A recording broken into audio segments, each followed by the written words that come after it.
Kalian selingkuh? Yura belum kembali. Tanya Saka saat Ranti kembali, membawa makanan di sebuah nampan.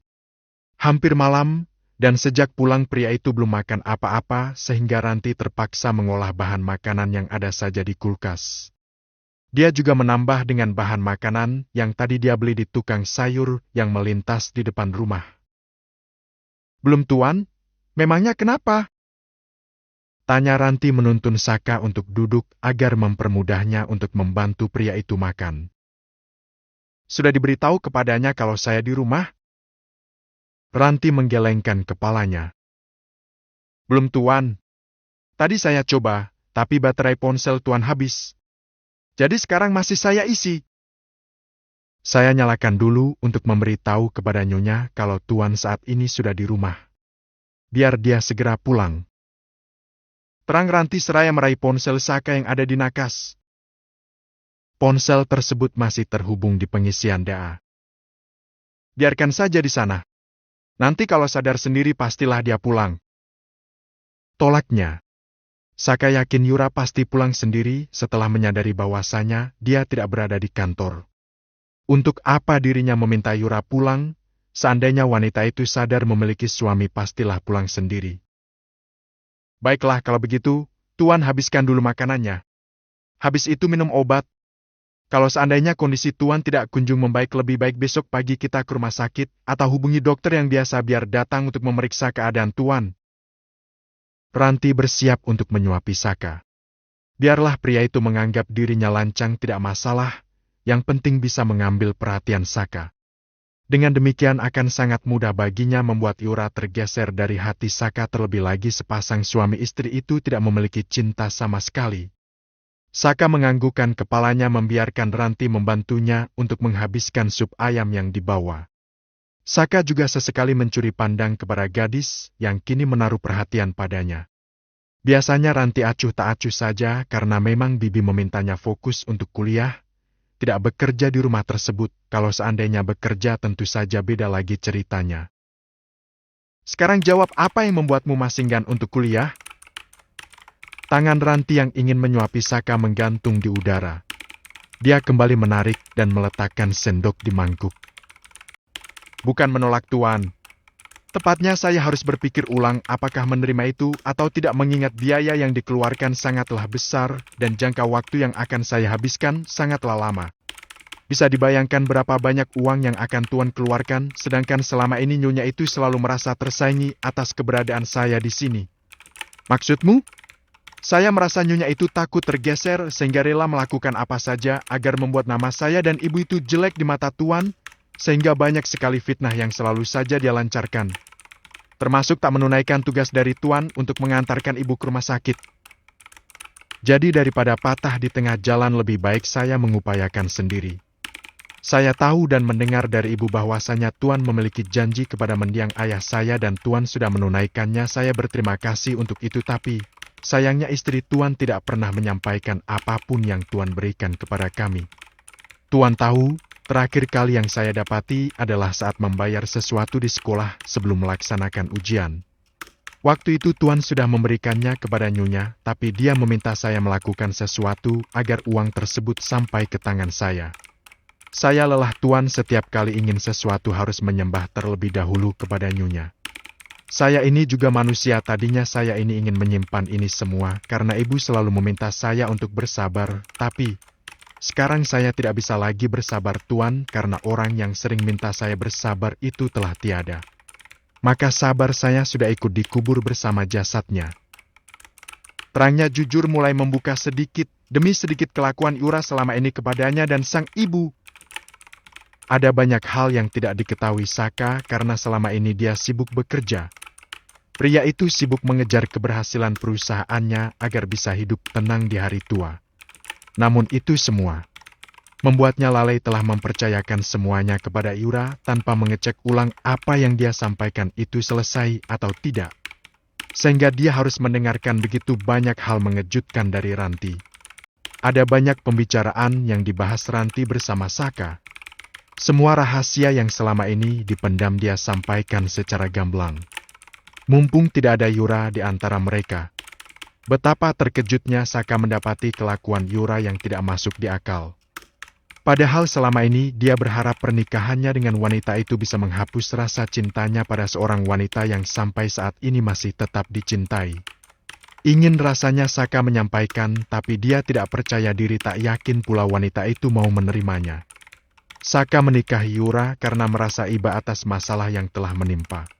Ada begitu banyak masalah menyangkut keuangan yang membuat wanita itu terpukul. Saka dulu juga dihadapkan pada permintaan sang ayah yang ingin melihatnya menikah karena ada gosip buruk yang bertebaran di luar sana, malah semakin memperburuk keadaan.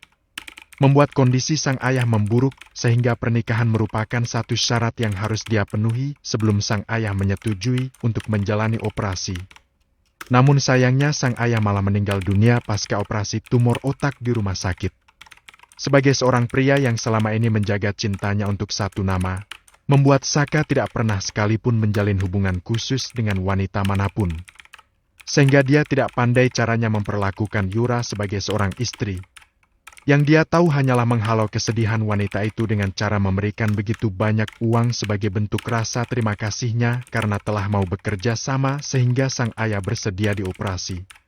Ya, meskipun pasca operasi itu tidak menghasilkan apa-apa, tidak masalah, yang penting dia ikut membungkam penilaian orang yang menyebutnya sebagai laki-laki menyimpang, tidak menyukai wanita.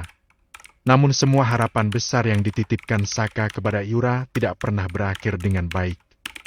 Bukannya belajar menjadi istri yang sempurna untuknya, Yura justru acuh, sibuk dengan dunianya sendiri dan terlena setelah diberi kepercayaan untuk menjadi istri seorang konglomerat yang kaya raya. Bukannya membalas kebaikan Saka, tapi malah sibuk sendiri. Ranti mengintip terlebih dahulu melihat bagaimana kondisi Saka. Dia tidak ingin tiba-tiba saja masuk dan malah mengganggu istirahat pria itu. Tatapannya dan Saka bertemu. "Masuklah!" Saka meletakkan terlebih dahulu ponselnya di nakas. Dia ingin tahu apa tujuan Ranti datang menemuinya. Tadi gadis itu telah memastikan dirinya makan dan minum obat. "Tuan, barusan Ala menghubungi, katanya Tuan tetap mendaftarkan aku di kampus itu. Apakah benar demikian?" Tanyanya berdiri persis di samping Saka. Jari jemari Ranti saling meremas satu sama lain. Dia tidak menyangka Saka tetap bulat pada keputusannya untuk membantu dirinya kuliah. Barusan Ala mengatakan Saka menghubungi sang ibu untuk mempertanyakan apa saja yang harus dipersiapkan untuk mendaftar. Saka juga meminta bantuan kepada Ala untuk mengurus semua keperluan Ranti tanpa sepengetahuannya, tapi yang namanya Ala dasar mulut ember, malah menyampaikan itu semua kepada Ranti yang mendorong gadis itu harus menemui Saka untuk mendapatkan konfirmasi secara langsung. Saka menganggukkan kepalanya. "Benar. Saya harus melakukan itu agar saya bisa hidup dengan tenang. Saya sudah membuat sebuah janji kepada ayahmu, tentu saja saya harus menepatinya. Tapi tadi saya sudah sampaikan Tuan bahwasanya, Ranti, jangan buat saya berhutang budi kepada ayahmu. Jika ayahmu masih hidup, saya bisa menebusnya dengan cara lain, tapi sekarang beliau sudah tidak ada, begitupun dengan bibi. Lalu kemana saya harus menebus semua janji itu? Tapi bagaimana dengan Nyonya Yura, Tuan? Saya tidak mau membuat masalah di rumah ini. Diterima dan ditampung saja saya sudah sangat bahagia, jadi saya tidak menginginkan hal lebih daripada itu. Kamu tidak perlu khawatir tentang Yura, mulai detik ini, kamu akan mengurus keuanganmu sendiri, lagi pula kamu itu adalah istri saya." Ranti menggigit bibir bawahnya, bisa-bisanya dia melupakan satu poin penting ini. Mana mungkin dia bisa pergi seenaknya saja, sedangkan dirinya dan Saka masih terikat tali pernikahan. Memang dunia tidak mengetahui, tapi tetap saja di mata agama mereka adalah sepasang suami istri. "Besok ikutlah dengan Ala ke kampus untuk mengurus segala keperluanmu di sana. Saya tidak tahu harus berkata apa Tuan, karena cukup menjadi mahasiswa yang baik saja dan lakukan tugasmu di sana agar segera lulus dan tidak perlu mengulur waktu sehingga semakin banyak nantinya hutang budimu kepada saya." Ranti menganggukkan kepalanya. Akhirnya menerima tawaran Saka. Sepertinya dia harus mencari pekerjaan sampingan agar tidak terlalu bergantung kepada pria itu. Dan mungkin saja dia akan menetap di kota tersebut agar tidak perlu pindah ke sana kemari, hanya membuang-buang uang Saka saja. Dengan langkah gontai Ranti berbalik, beranjak meninggalkan Saka karena dia datang memang hanya untuk mengkonfirmasi perkataan Allah. Namun langkahnya langsung terhenti sebelum benar-benar keluar dari kamar tersebut. Apa yang kau lakukan di sini? Todong Yura mengikis jarak dengan Ranti. Dia terkejut mendapati gadis ini berada di kamar sang suami. Ada apa gerangan? Kenapa Ranti bisa berduaan dengan Saka di kamarnya? Saya dipanggil Tuan Saka otomatis, saya akan datang menghampiri. Memangnya ada apa Nyonya? Apakah salah saya menuruti keinginan majikan saya sendiri? Balasnya dengan dagu terangkat. Sombong Yura, dia pun bisa demikian. Toh sekarang posisi mereka sama-sama merupakan istri sah dari seorang Saka Atmaja. Benarkah begitu, Mas? Kamu yang mengundang dia datang kemari? Yura sedikit menggeser tubuh Ranti agar dia bisa bersitatap dengan Saka yang sedang duduk bersandar di ranjang. Memangnya kenapa? Apakah salah aku memanggilnya kemari karena aku membutuhkan seseorang untuk membantuku makan dan minum obat? Aku sedang sakit dan istriku malah keluyuran ke sana kemari. Kelayapan katamu. Yura mendekati Saka. Mas, aku seharian di kantor menunggumu, tapi nyatanya apa? Kamu malah tidak memberitahu kepadaku bahwasanya sekarang kamu sudah ada di rumah. Tega sekali kamu kepadaku, apa salahku padamu sampai-sampai mengerjaiku seperti ini? Setibanya aku di rumah kamu malah berduaan dengan Ranti, apakah kamu memiliki hubungan khusus dengannya? Apakah kamu berselingkuh dengannya? Desak Yura tidak terima keberadaan Ranti di sana. 2 tahun lebih dia menikah dengan Saka, tidak ada sedikit pun aktivitas selayaknya suami istri yang terjadi di antara mereka berdua. Namun tiba-tiba saja Ranti berada di sana, jadi wajar kan sebagai seorang istri Yura curiga ada yang tidak beres dengan Ranti maupun Saka. Aku tidak menghampirimu bukan berarti aku masih ada di kantor, bukan? Kamu juga memiliki mulut untuk bertanya kepada sekretarisku di mana aku berada.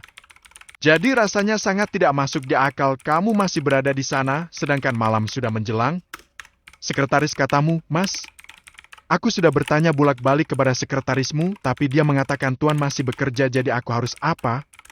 Tidak mungkin sekretarisku berbohong padamu karena semua orang di kantor mengetahui kalau kamu itu adalah istriku Yura. Jangan lagi mengada-ngada dan memanipulasi kenyataan agar aku berpihak kepadamu sama seperti saat kamu memberikan fakta buruk tentang Bibi dan Ranti. Saka menunjuk Ranti yang berdiri tak jauh dari Yura. Ranti telah menyampaikan segala sesuatu tentang kelakuan Yura saat dirinya tidak ada di rumah. Jadi wajar kan sekarang Saka sedikit emosi ulah istrinya tersebut. Diberikan kepercayaan sedemikian rupa bukannya menjaga amanat tersebut, Yura malah menyia-nyiakannya. Memanfaatkan statusnya untuk menindas Ranti sampai gadis itu takut melanjutkan pendidikannya ke bangku kuliah. Sedangkan kewajibannya kepada Ranti dan Indri jauh lebih dahulu dibandingkan saat dia bertemu dengan Yura. Mas, apa maksudmu? Yura mendekati Saka. Dia membutuhkan jawaban serta penjelasan kenapa suaminya ini tak adil padanya. Ranti, keluarlah. Saya ingin bicara dengan Yura terlebih dahulu. Persiapkanlah segala sesuatu untuk kau bawa ke kampus. Untuk biaya tenang saja saya akan mentransfer ke rekening kamu yang biasa. Mengibaskan tangannya agar Ranti keluar. Ranti menganggukkan kepalanya senang melihat pertikaian antara Yura dan Saka. Sudah seharusnya wanita itu mendapatkan hal yang sama, seperti Yura memperlakukannya dan sang ibu. Mas, ayo jelaskan ada apa ini sebenarnya? Yura, seringkali aku mengingatkan kepadamu tentang status kita, tapi tidak pernah sekalipun kamu mengindahkan semua peringatan yang aku berikan. Peringatan yang mana, Mas? Aku sudah berusaha menjadi istri yang baik untukmu, tapi selalu saja salah seperti ini. Istri yang baik seperti apa maksudmu? Kamu malah keluyuran ke sana kemari hanya memamerkan kekayaanku saja kepada semua orang, tapi kamu tidak pernah sekalipun menjalankan tugasmu sebagai seorang istri. Bahkan kamu melanggar seluruh amanat yang telah kulimpahkan kepadamu sampai-sampai Ranti itu takut untuk melanjutkan kuliah. Asal kamu tahu Yura, aku jauh lebih dahulu berkenalan dengan kedua orang tua Ranti dibandingkan kamu. Sudah sejak lama kedua orang tuaku membuat sebuah kesepakatan dengan kedua orang tua Ranti sebagai bentuk balas budi ada mereka. Aku tidak akan berada di sini jika seandainya Bibi tidak menjaga dan melindungiku dari dulu. Jadi tolong jangan pernah menindas Ranti, apalagi bersikap seolah-olah kamu majikan di sini. Tekannya di setiap kata yang terucap dari bibirnya. Saka tidak menyukai cara Yura dalam bersikap di rumah tersebut. Terserah Yura ingin memamerkan apapun kepada teman-temannya, bahkan Saka tidak pernah mempermasalahkan berapa banyak uang yang dihambur-hamburkan Yura hanya demi mendapatkan pengakuan sebagai orang kaya dari teman-teman barunya. Namun Saka sangat mewanti-wanti dan menggarisbawahi Bibi dan kedua anaknya merupakan prioritas utama di rumah tersebut. Namun sayangnya lagi-lagi Yura melanggar semua perjanjian yang telah mereka buat sebelum menikah. Maafkan aku, Mas. Aku berjanji tidak akan mengulanginya lagi dan aku mohon kepadamu berikan aku kesempatan dan... Yura menggantung ucapannya saat tatapannya menangkap bungkus obat yang ada di nakas. Kamu sakit? Sudah minum obat? Saka menjawabnya dengan sebuah anggukan pelan. Dia kembali meraih ponselnya dan mengacuhkan Yura. Yura menghela napas kasar. Sekarang siapa yang patut disalahkan? Dirinya atau Saka? Dia sudah berusaha mendekati pria itu, tapi sayangnya tak pernah mendapat respon sama sekali. Bolehkah Yura membenarkan bahwasanya suaminya ini ada kelainan? Kamu menyimpang. Tengah malam Saka tersentak, kepalanya semakin pusing saja. Perutnya juga mual ingin mengeluarkan sesuatu dari sana. Dia melirik Yura yang tampak terlelap dalam tidur di ranjang yang berbeda dengan dirinya. Berusaha untuk duduk, Saka menyeru. Yura, bisa bantu aku sebentar? Panggilnya menggantung kedua kaki di tepi ranjang. Dia ingin beranjak menuju ke kamar mandi, tapi dia yakin pastilah akan tumbang sebelum sampai di kamar mandi karena saat duduk saja dunia terasa berputar dan pandangannya mulai berkunang-kunang. Tak menyahut sama sekali, Yura benar-benar tidur seperti orang mati. Beberapa kali Saka memanggil tapi tak dihiraukan sehingga pria itu menghubungi nomor ponsel Yura karena dia melihat ada ponsel yang tak jauh dari tangan Yura. Dia menghela nafas kasar. Ternyata ponsel tersebut tak berdering, tak pula bergetar. Itu artinya percuma dia membangunkan Yura sehingga dia menghubungi Ranti, berharap gadis itu segera merespon panggilannya. Ranti yang baru saja terlelap usai merumpi bersama Ala melalui panggilan telepon kembali tersentak. Alisnya bertaut melihat Saka yang melakukan panggilan tengah malam buta. Bergegas saja, tanpa mengangkat panggilan tersebut Ranti menghampiri ke lantai atas. Beruntung pintu kamar tidak terkunci sehingga Ranti bisa nyelonong masuk tanpa menunggu siapapun untuk memberinya akses. Kenapa, Tuan? Ranti langsung berdiri di hadapan Saka. Kepala saya pusing. Ingin muntah, bisakah bantu saya ke kamar mandi? Pintanya lirih. Langsung saja menggapai tangan Ranti. Ranti sigap agar tak ikut tumbang bersama Saka. Tubuhnya yang mungil berusaha menopang tubuh Saka yang tinggi kekar. Dia membiarkan suami sekaligus majikannya itu memeluknya agar bisa bertumpu di tubuhnya. Ranti berusaha kuat agar bisa mengantarkan Saka ke kamar mandi mendampingi pria itu hingga wastafel. Benar saja perut Saka yang sedari tadi bergejolak langsung membuatnya memuntahkan seluruh makanan yang masuk ke dalam perutnya. Ranti mengusap tengkuk Saka agar perasaannya sedikit membaik. Lebih baik kita ke rumah sakit, Tuan. Ini tidak bisa dibiarkan. Sepertinya ini bukan demam biasa, tapi ada hubungannya dengan pola hidup Tuan yang tidak sehat, sering begadang dan makan terlambat. Tutur Ranti menganalisa bagaimana kini kondisi Saka karena memang pria itu demamnya sudah turun, tapi malah muntah-muntah seperti orang yang masuk angin. Saka menggelengkan kepalanya. Mana mungkin dia mau ke rumah sakit, tempat yang paling dia benci seumur hidupnya. Di tempat itu pula kedua orang tuanya pergi untuk selama-lamanya. Dari kecil pun dia sangat anti yang namanya jarum suntik. Lalu bagaimana caranya Tuan bisa sembuh kalau terus-menerus menolak ke rumah sakit? Keluh Ranti tak menghentikan pijatan di tengkuk Saka. Minum obat demam pasti akan sembuh. Ranti membawa punggung tangannya menyentuh dahi Saka. Benar saja demam pria itu sudah turun. Tuan gak demam tapi ada masalah di lambung. Kamu sok tahu. Cibir Saka meraih tisu untuk menghapus air yang ada di bibirnya, barulah dia bertumpu kembali di tubuh Ranti agar membawanya kembali ke ranjang. Perlahan Ranti membiarkan Saka berbaring. Barulah dia menyelimuti tubuh pria itu. Ranti meraih kursi yang ada di hadapan meja rias. Duduk di sana memastikan Saka terlelap, barulah dia akan turun ke bawah. "Kau tidak mengantuk?" Ranti menggelengkan kepalanya. "Sudah biasa begadang nonton drama Korea atau ngerumpi sama Allah. Ini pun barusan aku baru selesai menelponnya, tapi tiba-tiba saja Tuan. Saya terpaksa menghubungimu karena Yura tak terusik sama sekali ketika dipanggil." Menunjuk Yura yang memang tampak lelap sekali tidurnya. Ranti tersenyum tipis melihat Yura bisa-bisanya wanita itu tak menghiraukan suaminya yang sedang sakit, sedangkan uang yang dimiliki Saka pastilah diminta. Entah apa sebenarnya tujuan Yura menikah dengan Saka. Seolah dia hanya memanfaatkan seluruh kekayaan yang suaminya itu memiliki. "Mulai hari ini kalau ada keperluan apapun jangan minta lagi sama Nyonya. Biar saya yang membantu Tuan." Memperbaiki letak selimut Saka setelah memastikan semuanya aman terkendali, barulah Ranti pamit. Dia bergegas berdiri tapi Saka malah menahan pergelangan tangannya. "Jangan pergi. Di sini saja." Larang Saka memohon agar Ranti tetap diam di tempatnya. Kalau seandainya nanti dia membutuhkan teman lagi bagaimana? Tidak mungkin bukan dia melempar Yura menggunakan bantal, itu tidak sopan namanya. Lagi pula Yura tidak memiliki kewajiban apapun terhadap Saka karena semua sudah berjalan sesuai dengan perjanjian mereka berdua. Kedua sudut bibir Ranti terangkat. Dia menganggukkan kepalanya kembali duduk setelah melepaskan genggaman tangan Saka dari pergelangan tangannya. Dia menepuk-nepuk pelan lutut Saka dari balik selimut seolah pria itu merupakan seorang bayi kecil yang menggemaskan. "Kau boleh pergi setelah saya terlelap."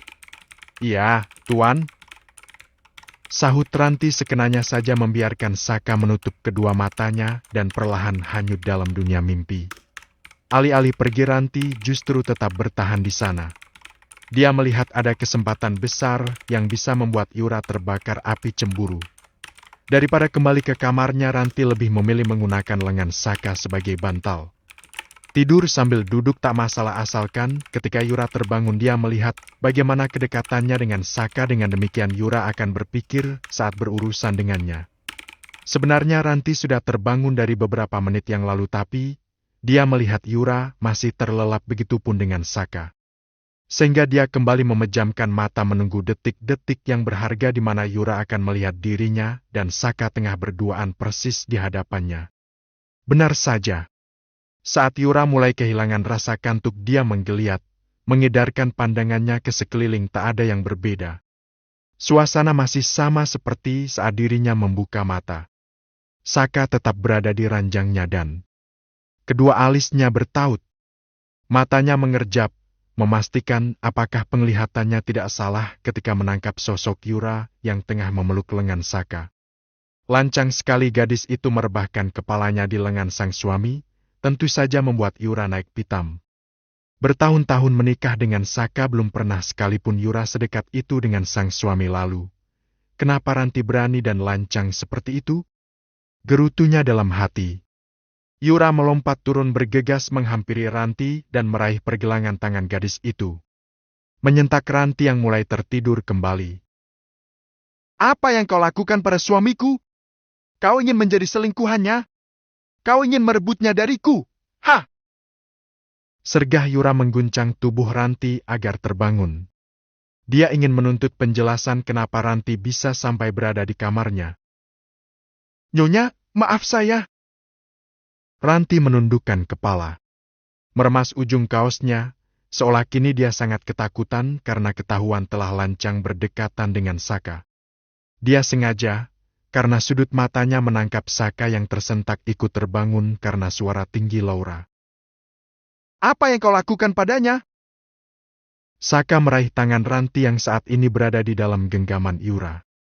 Dia tidak suka wanita itu bersikap kasar kepada Ranti tepat pula di hadapannya. "Mas masih bertanya apa yang aku lakukan padanya setelah apa yang dia lakukan padamu? Atau semalam kalian memang berduaan tanpa sepengetahuanku?" Tuntutnya meminta penjelasan. Yura tak terima sang suami dikuasai Ranti seperti tadi. Tolong jelaskan baik-baik sebelum aku kehabisan kesabaran. Kau selalu saja menyalahkan Ranti tanpa tahu apa kesalahanmu. Saka membela. Dia berusaha duduk membawa tubuh lemahnya untuk membela Ranti. Seandainya Ranti semalam tidak ada di kamar tersebut, bisa dipastikan kamar akan berantakan. Mas, aku bangun tidur, melihat dia memeluk lenganmu. Dia menggunakan lenganmu sebagai bantal. Istri mana yang tidak panas melihat itu semua? Ada wanita lain di kamarnya di depan mata kepalaku pula kalian. Dari semalam aku menyerumu tapi kau tak pernah bangun sama sekali. Selelap apakah kau tidur sampai-sampai tak menyadari kalau suamimu butuh bantuan? Kalau bukan Ranti yang membantuku siapa lagi, karena kamu tak pernah peduli denganku, bukan? Jadi jangan pernah sekali-sekali menyalahkannya. Dia di sini karena aku yang meminta. Aku pula yang melarangnya untuk turun. Dia mengantuk jadi wajar menumpang tidur di sini, dan aku rasa apa yang Ranti lakukan itu bukanlah sebuah kesengajaan. Sekarang aku tanya, seberapa lelahkah dirimu sampai tak mengacuhkan seruan dariku? Desaknya membuat mulut Yura terbuka. Benarkah suaminya ini menyeru? Benarkah suaminya ini membutuhkan bantuan, tapi kenapa dia tidak mendengar sama sekali? Tetapi kamu bisa hubungi aku, Mas, kalau seandainya aku. Coba ambil ponselmu itu dan cek berapa kali aku menghubungimu, tapi sayangnya ponsel itu membisu tak bersuara. Tak pula bergetar. Tak mungkin kan aku melemparmu menggunakan gelas ini agar kau terbangun dari tidurmu? Mas, sudahlah Yura. Kau yang lalai menjadi seorang istri, kau pula yang menyalahkan Ranti. Justru kau harus berterima kasih padanya karena berkat bantuannya suamimu ini bisa ke kamar mandi. Yura menganggukkan kepalanya. Terima kasih dan maaf telah salah paham padamu. Tangannya terulur untuk bersalaman tapi sayangnya Ranti hanya menggelengkan kepalanya. Kenapa? Kau tak mau menerima maaf? Aku tidak bisa menerima maaf darimu, Nyonya, karena kau selalu saja menyakiti hatiku. Maaf, aku harus ke bawah untuk memasak sarapan. Tidak perlu. Cegah Saka. Semalaman suntuk Ranti sudah menjaganya, tentu saja tidak elok jika dia memaksa gadis itu untuk memasak sarapan. Lagi pula Ranti bukanlah asisten rumah tangga di sana. Kalau saya tidak masak, bagaimana Tuan bisa sarapan? Tuan juga harus minum obat agar segera sembuh. Biar nanti makanannya diorder saja melalui ojek online. Hari ini Yura juga akan pergi ke yayasan untuk mencari asisten rumah tangga yang baru jadi. Jangan pernah menyentuh pekerjaan di dapur, karena itu bukan tugasmu. Baik, Tuan. Ranti menganggukkan kepalanya bergegas pamit turun. Tugasnya sudah selesai di kamar dan telah berhasil memantik emosi Yura di hadapan Saka. Ini baru permulaan dan Ranti memastikan luka yang dilihat Yura hari ini akan jauh lebih besar saat rencananya sampai di puncak. Tolong ubah sikap dan tingkah lakumu itu, Yura. Berlaku baiklah pada Ranti. Aku bisa berbuat baik padanya, Mas, asalkan dia juga baik kepadaku. Seperti yang kamu lihat, dia sudah mencari gara-gara. Mana mungkin aku bisa berdamai dengannya lagi pula. Mencari gara-gara bagaimana?